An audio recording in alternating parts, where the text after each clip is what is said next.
আসসালামু আলাইকুম সম্মানিত ভিউয়ার্স, মেয়েরা বেহেশতে যাবে খুব সহজে। যেমন মহানবী সাল্লাল্লাহু আলাইহি সাল্লাম বলেছেন, কোনো মহিলা যখন 5 ওয়াক্ত সালাত আদায় করে, রমজানের সিয়াম পালন করে, নিজের ইজ্জতের হেফাজত করে, স্বামীর কথা মতো চলে, তখন সে জান্নাতের যে কোনো দরজা দিয়ে ইচ্ছে মতো প্রবেশ করতে পারবে। সুবহানাল্লাহ বিহামদিহি সুবহানাল্লাহিল আযীম।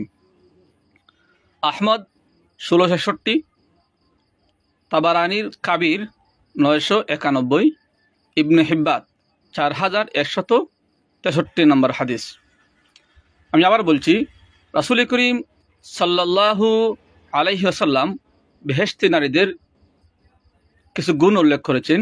তিনি বলেছেন, যদি কোনো মহিলা 5 ওয়াক্ত সালাত আদায় করে, রমজান মাসে রোজা রাখে, নিজের ইজ্জতের হেফাজত করে, স্বামীর কথা মতো চলে, তখন সে জান্নাতের যে কোনো দরজা দিয়ে সে প্রবেশ করতে পারবে।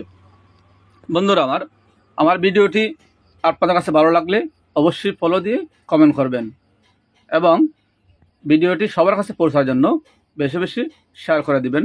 ধন্যবাদ সবাইকে। আসসালামু আলাইকুম ওয়া রাহমাতুল্লাহি ওয়া বারাকাতুহু।